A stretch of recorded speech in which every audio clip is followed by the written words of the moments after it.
ខ្ញុំបានបញ្ជាឲ្យផ្អាកចេញបានហើយកំពុងឲ្យផលិតមើលដើម្បីកាត់បន្ថយដកវាទៅលុបអាញាបានលុបអីណាទៅចេញកុំឲ្យវាពួកឲ្យអត់ចំណេញទេគោលដៅរបស់យើងគឺត្រូវពង្រាយរោងចក្រពង្រាយការងារពង្កើនចំណូលទៅដល់ប្រជាពលរដ្ឋអត់មានត្រូវការពង្រាយទីតាំងលបែងទៅស្របច្បាប់ក៏ដោយស្អីនៅក្រោមផ្ទះទៅដល់ភូមិឃុំនោះទេលុបចោលទៅវាអត់ចំណេញទេទោះបីជាសម្ដេចបវរធិបតីហ៊ុនម៉ាណែតដាក់ប័ណ្ណបញ្ជាយ៉ាងតឹងរ៉ឹងដូចនេះក្តីនិងឯកឧត្តមអភិបាលនិងជាគណៈបញ្ជាការកងឯកភាពខេត្តកំពង់ឆ្នាំងក៏បានចំណាត់ការឲ្យអាជ្ញាធររដ្ឋបាលគ្រប់បណ្ដាក្រុងស្រុកអនុវត្តប័ណ្ណបញ្ជានេះឲ្យបានម៉ឺងម៉ាត់ក្តី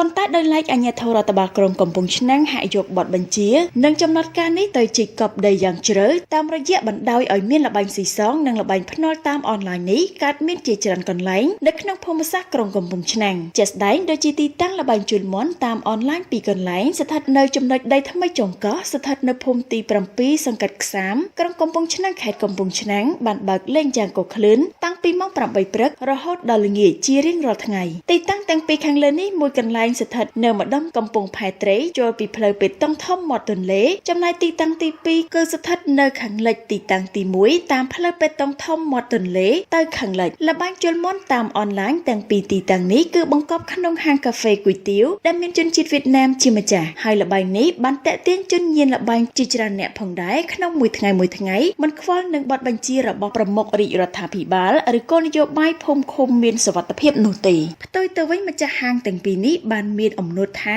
មេរបស់ពួកគេបានរត់ការជាមួយអាជ្ញាធរដែលមានសមត្ថកិច្ចគ្រប់លំដាប់ថ្នាក់រួចអស់ទៅហើយចំណែកឯមតិមហាជនវិញក៏បានលើកឡើងដែរថាប្រសិនបើមិនមានការត្រូវរើគ្នានោះទេប្រកាសជាល្បែងនេះមិនអាចដំណើរការបានយ៉ាងរលូនបែបនេះឡើយប៉ុន្តែទោះជាយ៉ាងណាក្តីលោកអភិបាលក្រុងកំពង់ឆ្នាំងមិនទាន់បានឆ្លើយបំភ្លឺយ៉ាងណានោះទេជុំវិញរឿងនេះដោយសារតែអ្នកសារព័ត៌មានគេហទំព័រនិងទូរទស្សន៍អនឡាញរស្មីបូព៌ាព្យាយាមតាក់ទងសុំការបំភ្លឺមិនទាន់បាននៅឡើយទេនៅពេលនេះតែទោះជាយ៉ាងនេះក្តីបច្ចុប្បន្នល្បែងជល់មាន់តាមអនឡាញទាំងពីរនេះបាននៅកំពុងបើកលេងយ៉ាងសកម្មតាមធម្មតាចំពោះទីតាំងល្បែងជល់មាន់តាមអនឡាញនេះមិនមែនមានតែពីរខាងលើនេះទេគឺមានច្រើនទីតាំងទៀតនៅក្នុងភូមិសាស្ត្រក្រុងកំពង់ឆ្នាំងตัวយ៉ាងដូចជាសង្កាត់ផ្អេនិងសង្កាត់ផ្សារឆ្នាំងជាដើមប្រជាពលរដ្ឋសូមឲ្យឯកឧត្តមអភិបាលនិងជាគណៈបញ្ជាការកងឯកភាពខេត្តកំពង់ឆ្នាំងមេត្តាចាត់វិធានការដំណាភៀបដើម្បីស្រាវជ្រាវឈានទៅរកការទប់ស្កាត់ឲ្យមានប្រសិទ្ធភាពប៉ុន្តែដើម្បីជាប្រយោជន៍គោលនយោបាយ